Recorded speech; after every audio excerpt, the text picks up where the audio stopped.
when you're in sound, and they're nice pure sounds, you entrain or entangle with the sounds. That's why music, historically, from the ancient Greeks, they already knew music was profoundly important in healing, and that was like, what, 5,000 or more years ago. And they started to recognize that. Well, we now know there's a reason why, and that is because their systems try to entrain with each other.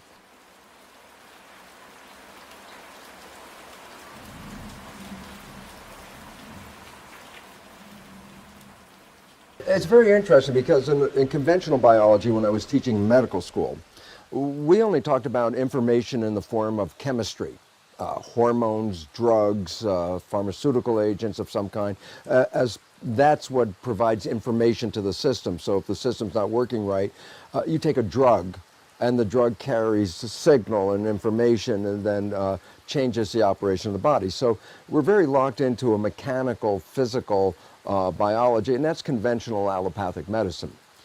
In recent years, there's the rise of a new kind of medicine. It's called energy medicine.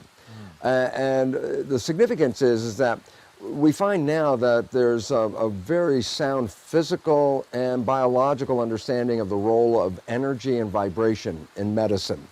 So it's interesting because this is not relatively new. I mean, chiropractic got off the ground in 1895 because D.D. Palmer started to emphasize the nature of vibration and tone as part of the system, talking about when the system's out of alignment, you interfere with the vibration and tone, and so adjustments of the skeletal system would bring it back. That was in 1895.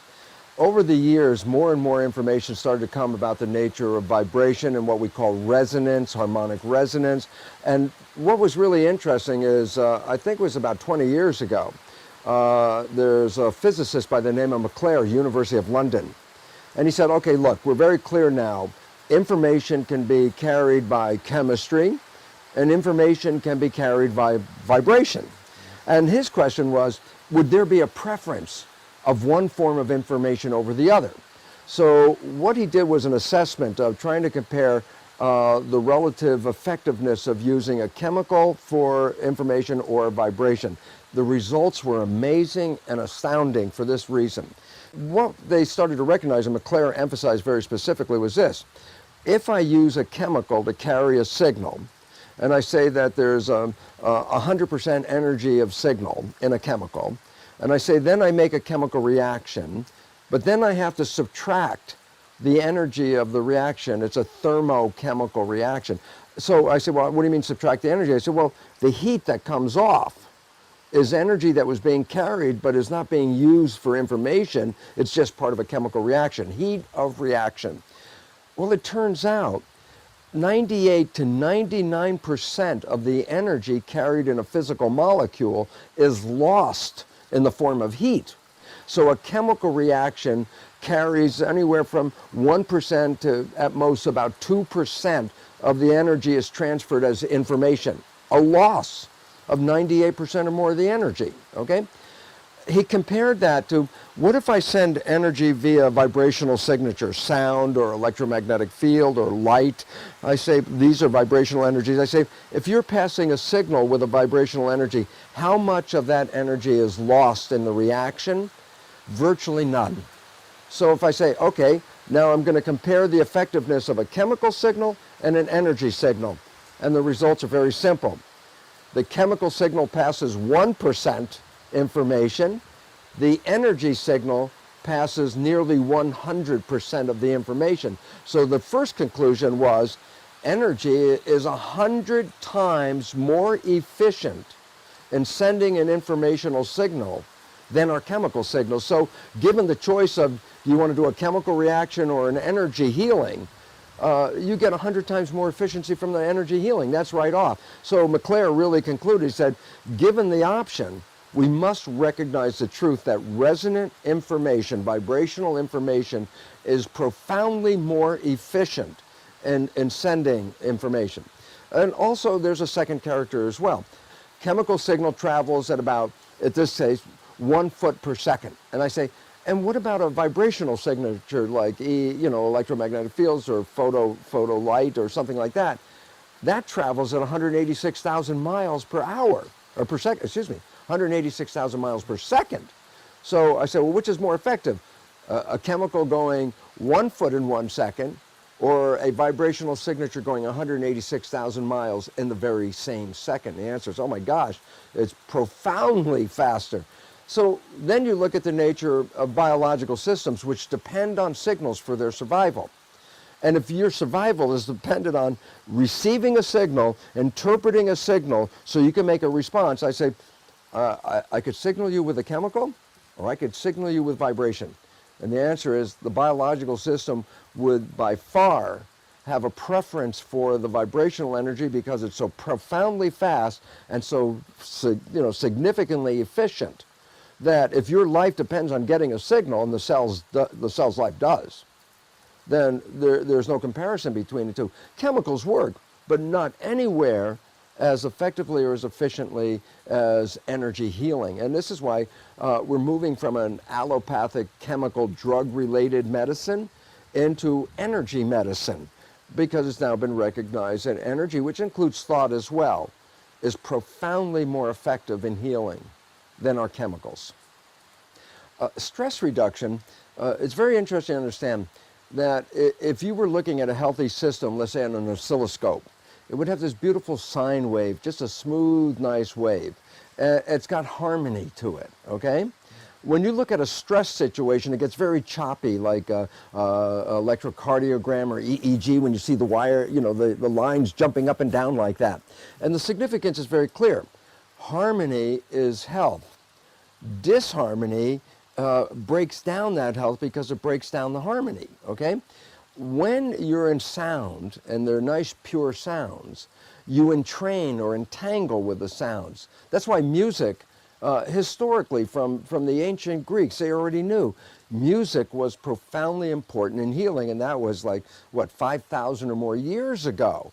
And they started to recognize that. Well, we now know there's a reason why, and that is because their systems try to entrain with each other.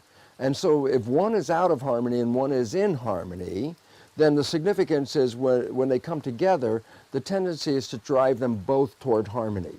And that is the natural state of the world, is harmony, okay? So sound, of course, is the element that music was transmitting this harmony to the system, and the system takes it in. And this is why people use music to relax and get into a lower state, which takes away the stress of the system. So just being in a sound shower field, you are going to entangle with that, and you're going to take it in, and the system loves to go toward harmony. It really tries to protect itself and wall off disharmony. But if there's harmony available, the system opens to it because it seeks harmony. So that's one level, okay?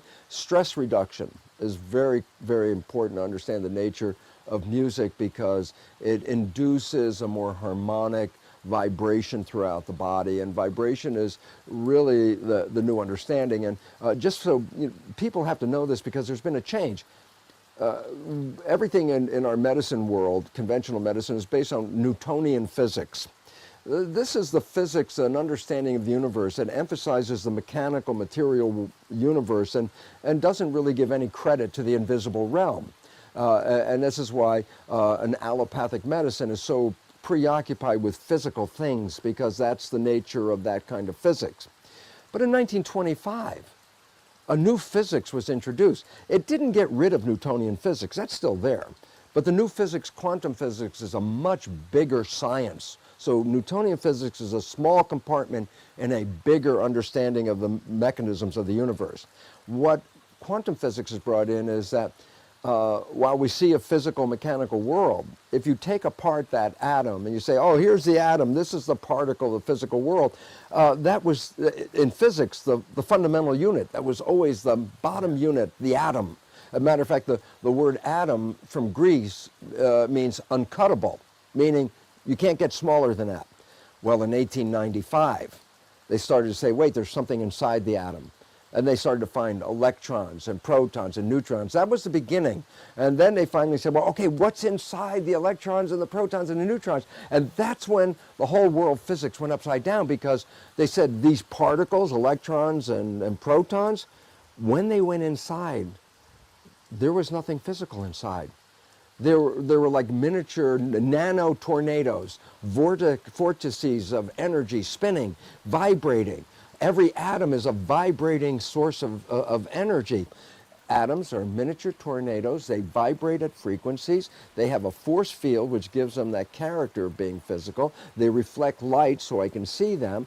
And lo and behold, the energy universe becomes what we see as the physical universe, except in truth, as quantum physics reveals, it's all energy. It's all vibration.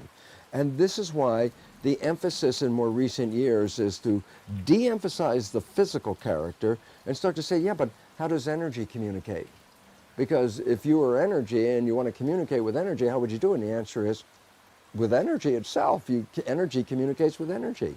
And so vibrational frequencies and sound and light and electromagnetic fields, all these are forms of vibrational energy. That is the language that our atoms respond to because they themselves are energy. Matter of fact, every atom gives off light and energy, and every atom absorbs light and energy. That's a fundamental law of physics. Now you say, okay, I'm creating a healing frequency, I'm creating a healing sound. And I say, yeah, of course, by the nature of atoms, when they're resonant, when they're in harmony, they will absorb the energy from that. And that's called, in physics term, it's an interference. The energy of the sound you make is interfering with the energy of the body, but there's two kinds of interference. One is called constructive interference, and one is called destructive interference. Constructive interference is what the sound shower produces, is energy that when coupling with the other energy enhances the energy. So two energies can come together, entangle, and become more powerful. But there's a destructive interference, which says two energies can come together and they cancel each other out. So there's no energy at all in the net result when you add it up. And both of them are necessary for healing, because sometimes you want to enhance something, and sometimes you want to bring down the vibration of something. So you use energy interference, which is fundamental to the new physics and fundamental to the new energy medicine. So what in the old days when they couldn't measure it, while they still couldn't measure it, you and I are quite aware, even if they couldn't measure it, the people had experiences with it.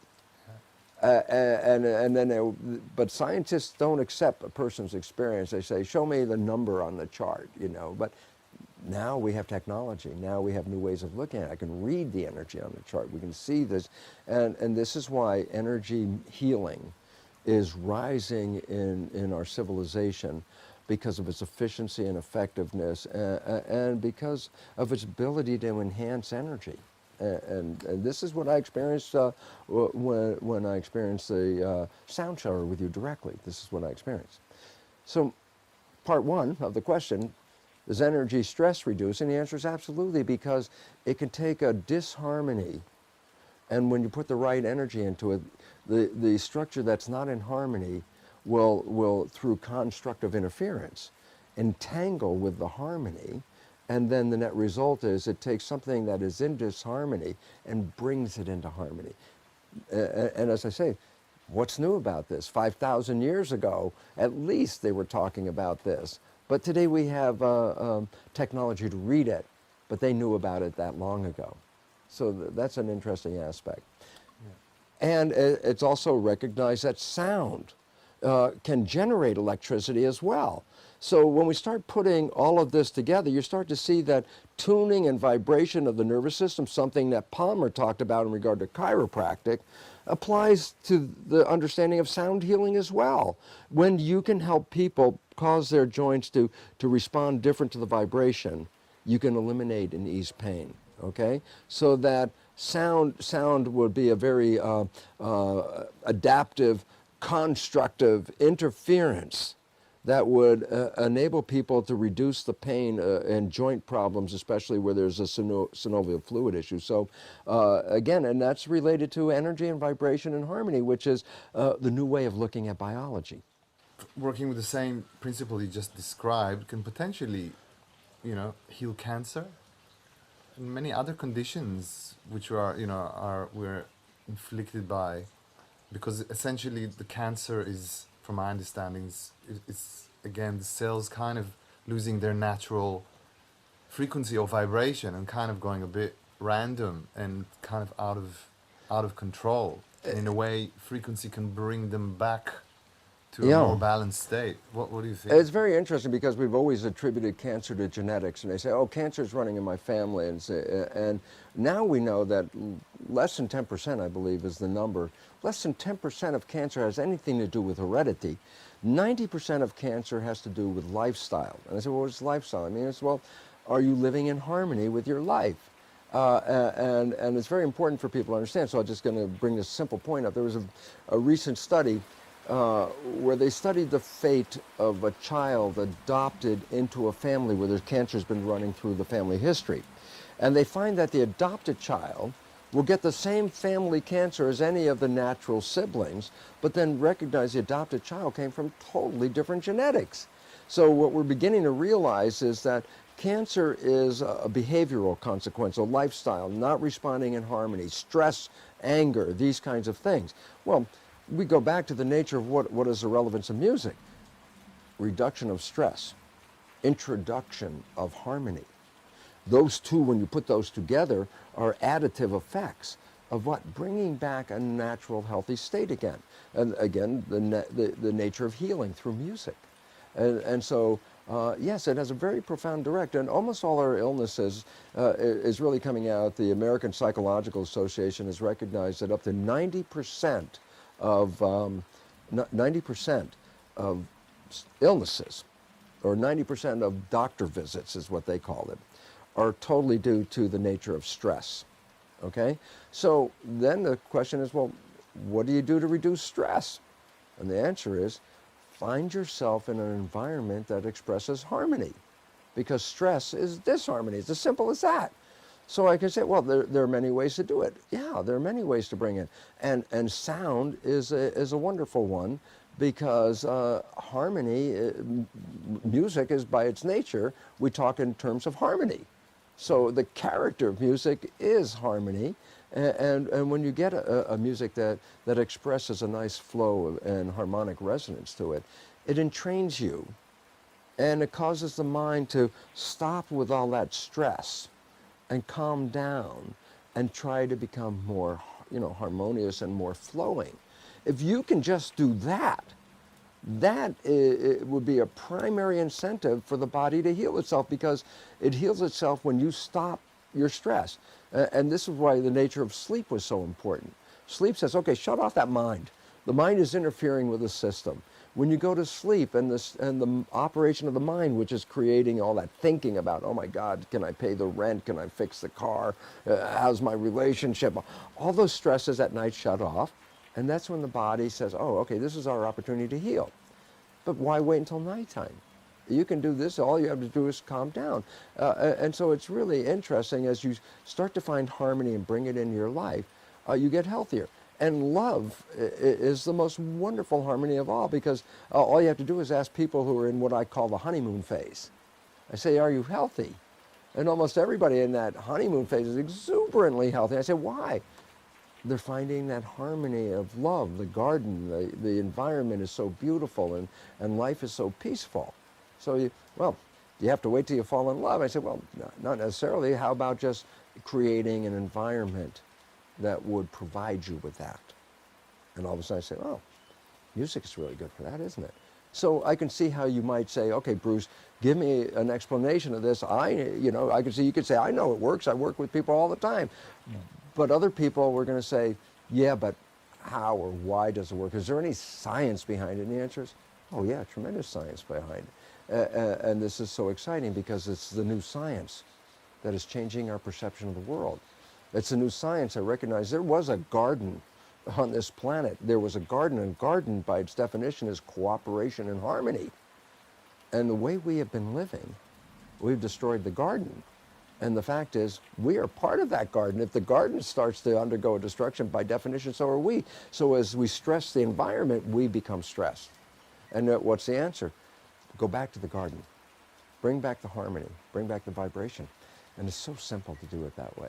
and so much more effective than dealing with chemistry. That's a very old-fashioned way of changing. Not that old-fashioned, because the more old-fashioned healing from thousands of years ago was always through hands-on healing, vibration, intention, thought, music.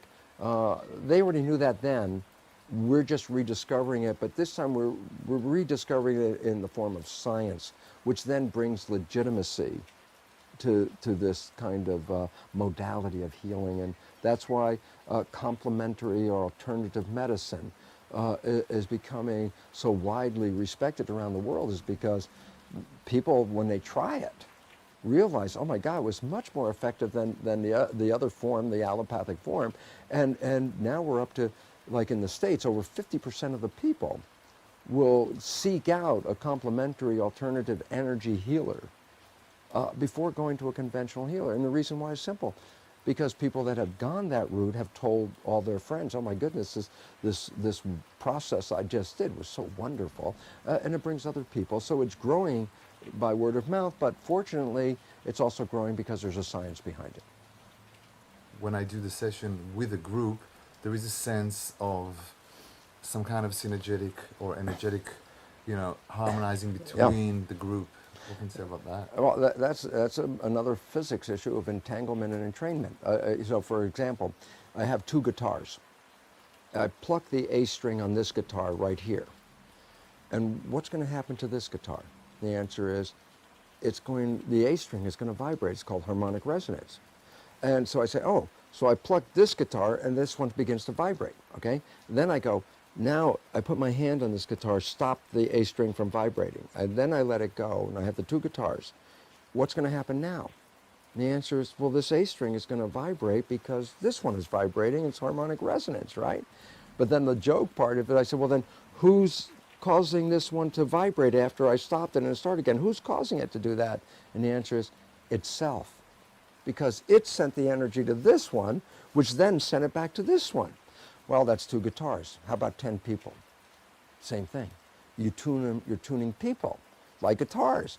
And it's interesting because there are other forms of healing that work in a group better than when they work with a single individual, because when you build up the resonance and the harmony in the group, there's the equivalent of what they call a crowd effect, where the energy of each other is bouncing off each other, and through that point called constructive interference, where two energies come together and enhance each other, then one person being healed is influencing another person who is in the process of trying to be healed. And they're sending energy back and forth, because very law of physics is all atoms give off energy and all atoms absorb energy. And therefore, since we're made out of atoms, not only am I giving off an energy, but I could receive this energy from someone else as well. So the more people in harmony, a person who's not in harmony comes into the field, like a guitar, comes in, will absorb the energy from those in harmony and affect the harmony in that individual. So group healing is a very interesting concept, just as much people may have trouble with just thinking that and say, oh wait, look at it the other way, the negative side. I say, in so many soccer matches, riots break out. And the significance is, well, there's so many people who are pacifists in that audience, but the moment the riot starts building up, the energy of that entangles with that passive person, and they find themselves being part of the violence. And they themselves like, how did I do that? And the fact is, you were in training with the other people. And so, well, that's a negative aspect. There's a healing aspect, it's just the other side of it, but it's the same mechanism. And then we go back to the same old story, yeah? For, thousands of years this is recognized, so why would it be any different today? Except for today, the difference is, today we can read scientifically the consequences of all this by wiring people up with electroencephalograph, for example, or doing electrocardiograms and reading heartbeat and heart rhythm and stuff like that.